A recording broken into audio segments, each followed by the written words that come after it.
మన గ్రామంలో మన ప్రాంతంలో మన ఆత్మ గౌరవాన్ని నిలబెడుతుంది. ఈ చదువే మన తల్లిదండ్రుల కళ్ళల్లో ఆనందాన్ని నింపుతుంది. ఈనాడు ఆ ఆనందాన్ని నింపడానికి అవసరమైన ప్రభుత్వ పాఠశాలలో గత 10 సంవత్సరాల నిర్లక్ష్యం వల్ల అనాథలుగా ప్రభుత్వ పాఠశాలల్లో చదువుకునే విద్యార్థులు తీవ్రమైన ఇబ్బందులను తీవ్రమైన కష్టాలను ఎదుర్కొన్నారు. అందుకే తెలంగాణ రాష్ట్రంలో ప్రజాపాలన ప్రభుత్వం ఏర్పాటు చేసిన తర్వాత డిసెంబర్ 7, 2023 నాడు బాధ్యత స్వీకరించిన తర్వాత ప్రభుత్వంలో చాలా కీలకమైన శాఖలు రెవెన్యూ కావచ్చు, ఫైనాన్స్ కావచ్చు, ఐటీ అండ్ ఇండస్ట్రీస్ కావచ్చు, ఇరిగేషన్ కావచ్చు, రకరకాల పెద్ద పెద్ద శాఖలు ఉన్న అనుభవం కలిగిన సీనియర్లకు ఈ శాఖలను కేటాయించి తెలంగాణ విద్యాశాఖను ముఖ్యమంత్రిగా నేను నా దగ్గరే పెట్టుకున్నా. ఆనాడు చాలామంది మీరు revenue, finance, IT and industries లాంటి శాఖలు తీసుకుంటే బాగుంటుంది కదా, ఎవరైనా ముఖ్యమంత్రులు ఈ విధంగానే తీసుకుంటారు. గతంలో ఉన్న పాలకులు రెవెన్యూ, ఫైనాన్స్ లేదా ఐటీ అండ్ ఇండస్ట్రీస్ ముఖ్యమైన శాఖలన్నీ వాళ్ళ దగ్గరనే పెట్టుకున్నారు, వాళ్ళ కుటుంబ సభ్యుల దగ్గరనే పెట్టుకున్నారు. మీరెందుకు విద్యాశాఖను పెట్టుకున్నారని నన్ను చాలామంది అడిగినారు. నేను ఒకటే సమాధానం చెప్పిన, ఆనాడైనా ఈనాడైనా ఈ తెలంగాణ రాష్ట్ర భవిష్యత్తు ప్రభుత్వ తరగతి గదుల్లోనే ఉందని నేను సంపూర్ణంగా విశ్వసిస్తున్నా.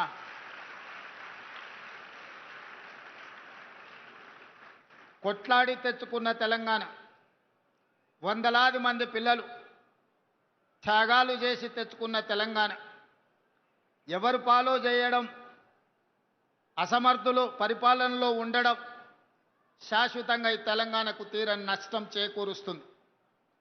ఆనాడు తెలంగాణ ఉద్యమంలో రాజకీయ నాయకులు, ప్రజాప్రతినిధులు ఆత్మ బలిదానాలు చేసుకోలేదు. రాజకీయ నాయకులు, ప్రజాప్రతినిధులు ఆనాడు తెలంగాణ ఉద్యమంలో పాల్గొన్నప్పుడు తెలంగాణ రాష్ట్రాన్ని మనం సాధించలేదు. ఎప్పుడైతే తెలంగాణ విద్యార్థులు ఉస్మానియా కాకతీయ యూనివర్సిటీల విద్యార్థులు ఉద్యమ బాట పట్టినరో, తెలంగాణ నినాదాన్ని అందుకున్నారో, గల్లీ గల్లీలో జయ జయ తెలంగాణ నినాదాన్ని వినిపించినరో, ఆనాడే రాష్ట్ర కేంద్ర ప్రభుత్వాలు దిగివచ్చి తెలంగాణ రాష్ట్రానికి చట్టబద్ధత కల్పించి తెలంగాణ రాష్ట్రాన్ని ఏర్పాటు చేసింది. ఆ క్రమంలో ఒక ఈశాన్ రెడ్డి, ఒక యాదయ్య, ఒక కానిస్టేబుల్ కిష్టయ్య, మళ్ళీ తెలంగాణ ఉద్యమంలో మొట్టమొదటి ఆత్మ బలిదానం చేసుకున్న శ్రీకాంతాచారి, వీళ్ళందరి కన్న కలలు మీ భవిష్యత్తు బాగుండాలి, భవిష్యత్తులో మీరు డాక్టర్లు, లాయర్లు, ఇంజనీర్లుగా, ఐఏఎస్లు, ఐపీఎస్లై రాజ్యాలను ఏలాలి, ఈ ప్రభుత్వంలో మీరు భాగస్వాములు కావాలి, తెలంగాణ పునర్నిర్మాణంలో మీరు కీలకమైన బాధ్యత పోషించాలి అని ఆనాడు వాళ్ళు భావించారు. మరి ఆ త్యాగాలకు గుర్తింపుగా, ఆ త్యాగాలను గౌరవించడానికి అవసరమైన ప్రణాళికలు 10 సంవత్సరాల నాటి ప్రభుత్వం చేపట్టలేదు.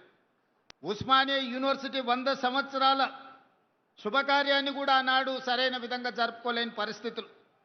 యూనివర్సిటీలో ఉన్న మౌలిక వసతులే కాదు, గ్రామీణ ప్రాంతాలలో ఉండే సింగిల్ టీచర్స్ నుంచి ప్రభుత్వ పాఠశాలల వరకు, అంగన్వాడీ నుంచి మొదలు పెడితే ఎక్కడ చూసినా నిర్లక్ష్యం. ఈ నిర్లక్ష్యం పేదలకు విద్యను దూరం చేసి, పేదలకు విద్య ఎప్పుడైతే దూరమైందో వ్యసనాలకు బానిసలుగా మారి వ్యసన పరుల తెలంగాణగా మారే పరిస్థితులు దాపురించినాయి. అందుకే వీటన్నిటిని దృష్టిలో పెట్టుకొని ఈనాడు ఇక్కడున్న మా టీచర్లకు, నిరంతరం తెలంగాణ ప్రతిష్ట పెంచడానికి పనిచేస్తున్న మా ఉపాధ్యాయులకు ఒక అంశాన్ని నేను గుర్తు చేయదలుచుకున్నా.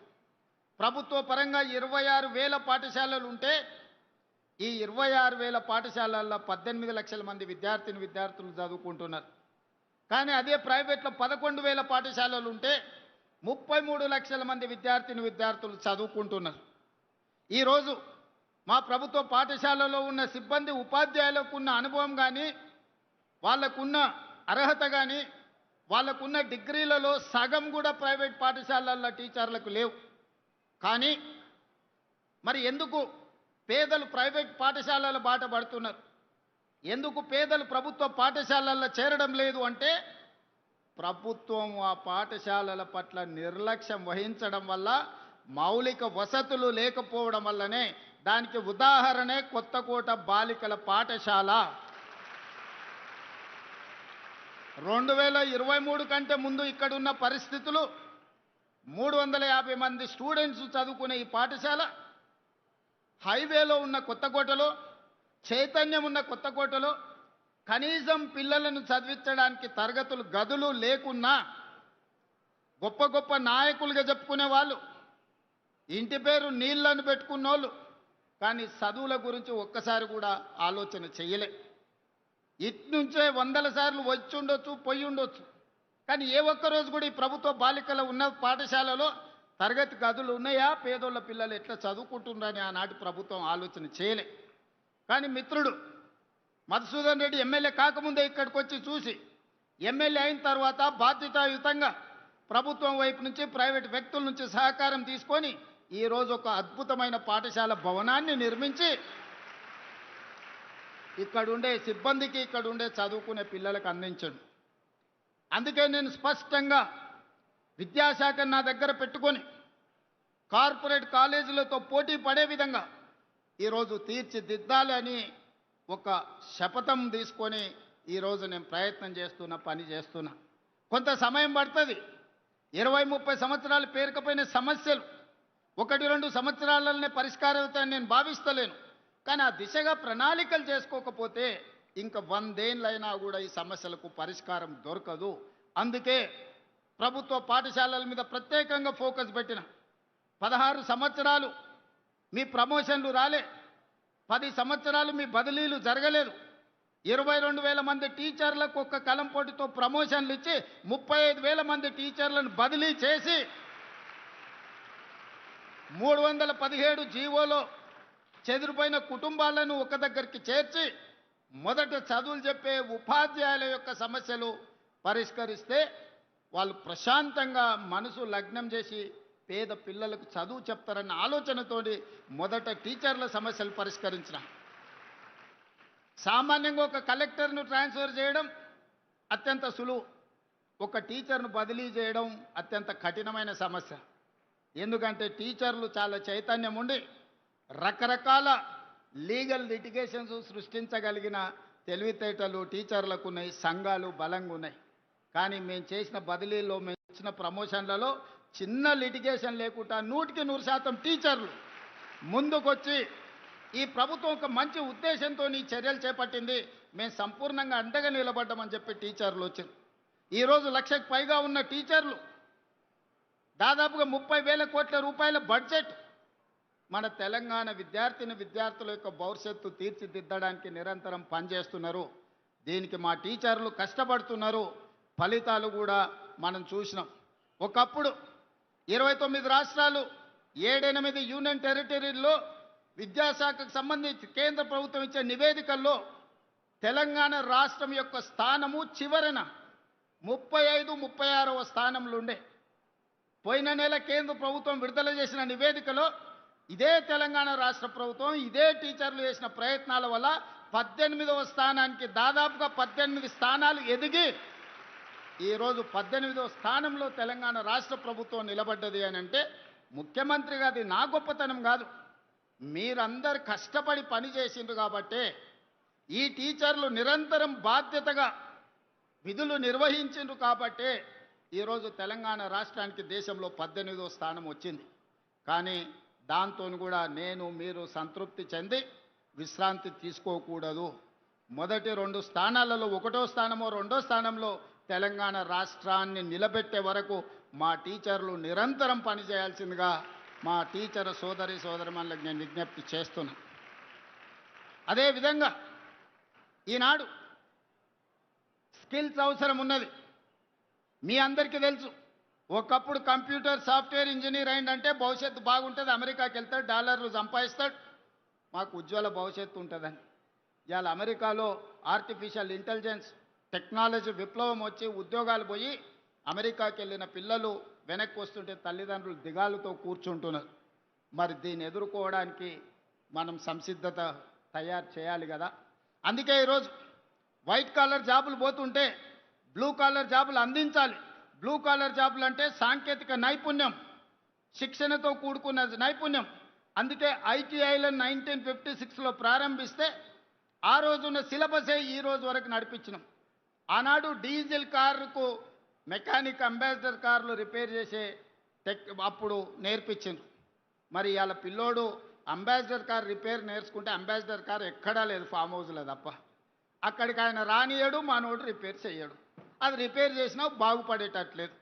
అందుకే అంబాసిడర్ కార్లను రిపేర్ చేయడం కాదు, ఆడి BMW బెంజ్ కార్లు ఈవీ కార్లను ఏ విధంగా రిపేర్ చేయాలనో, దానికి బ్యాటరీలను ఎట్లా తయారు చేయాలనో, ఈవీ వెహికల్ని మనం రోడ్డు మీదకి తేవాలంటే బ్యాటరీ అంతంత కీలకం. ఇంతకుముందే అమరాజా బ్యాటరీస్ కంపెనీని మన జిల్లాలో మనం ప్రారంభించుకున్నాం. నైపుణ్యం పెరిగింది, దేశాల మీద పోటీ పెరిగింది. ఒకప్పుడు మనం అమెరికా వైపు చూసేటోళ్ళం.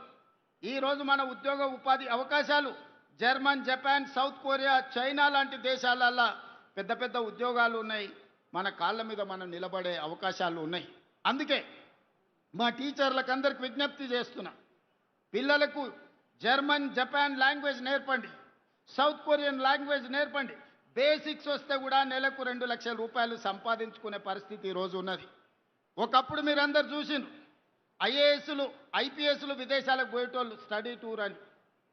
ఈసారి టీచర్లను విదేశాలకు పంపించడం, అక్కడున్న విద్యా వ్యవస్థను స్టడీ చేసి పిల్లలకు మంచి విద్యను అందించడానికి.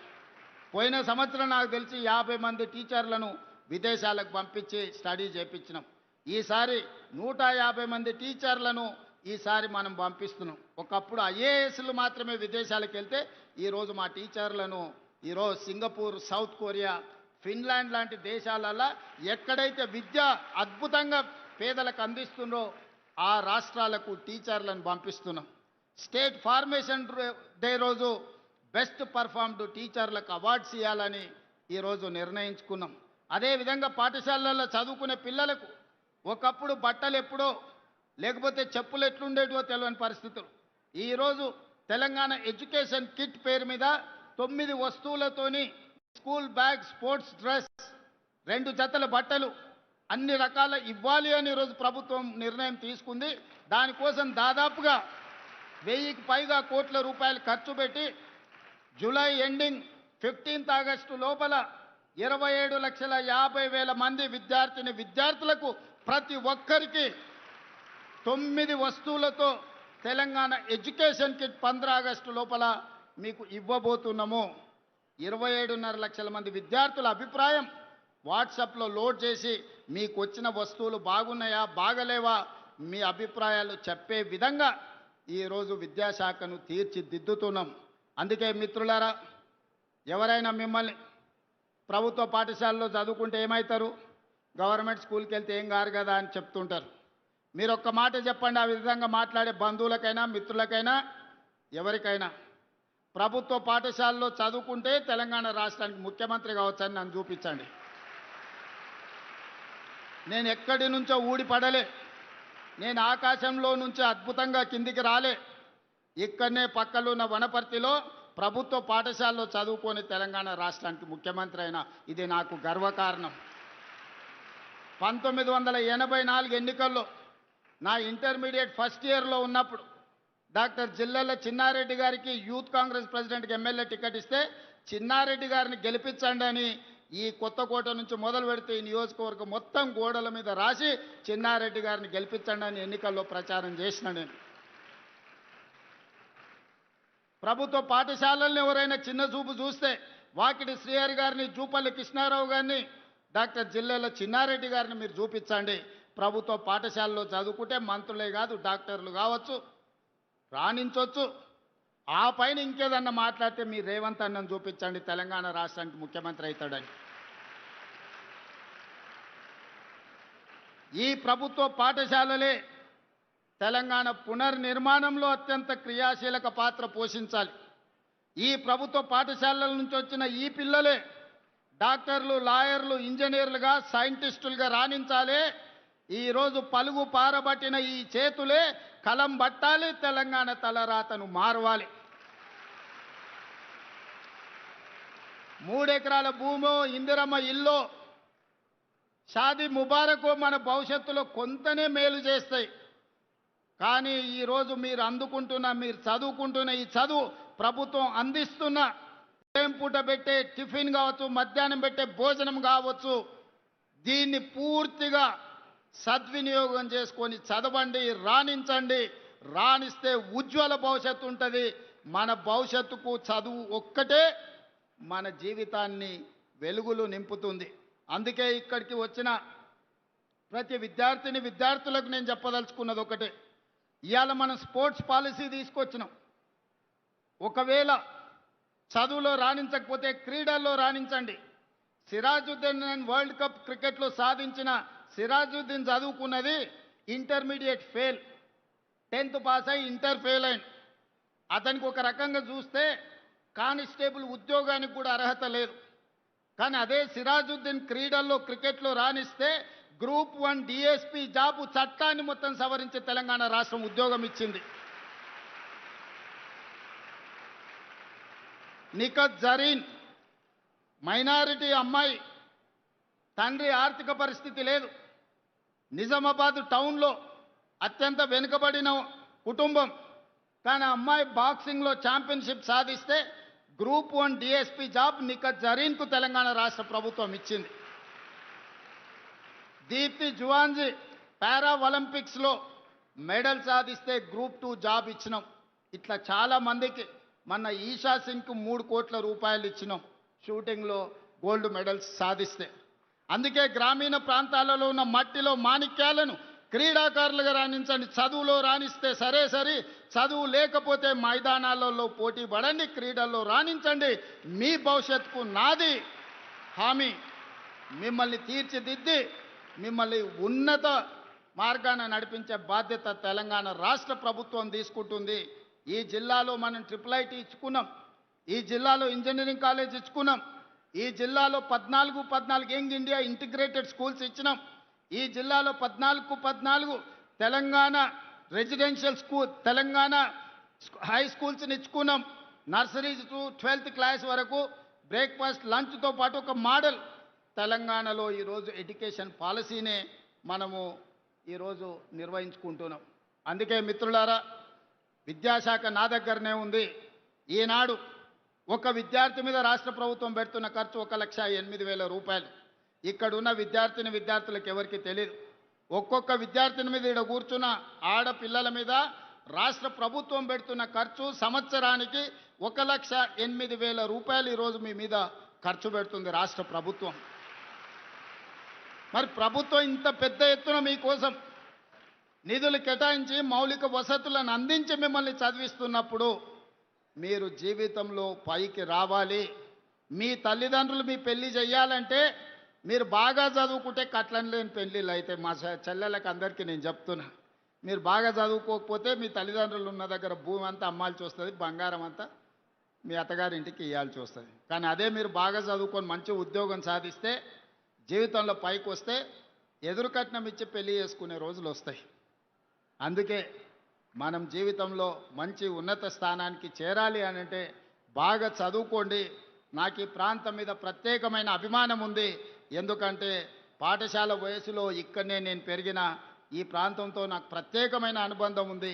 ఈ ప్రాంతం అభివృద్ధి కోసం అన్ని రకాలుగా నేను సహకరిస్తా. మహబూబ్ నగర్ కోసం education, irrigation and industrialisation policy తీసుకొచ్చి ఈ జిల్లాలో ఉండే సమస్యల్ని శాశ్వతంగా పరిష్కరించి మనల్ని ఎవరో దత్తత తీసుకోవడమే కాదు, ఈ తెలంగాణ రాష్ట్రాన్నే పాలమూరు బిడ్డలు దత్తత తీసుకొని అభివృద్ధి పదం వైపు నడిపిస్తారని ఆత్మ గౌరవంతో తలెత్తుకునే విధంగా రాష్ట్రంలో పరిపాలన చేసి చూపిద్దాం.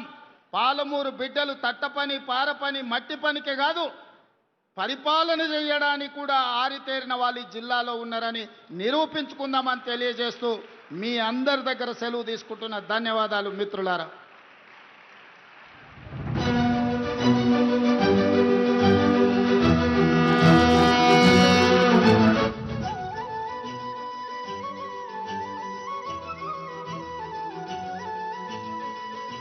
నింపుతుంది.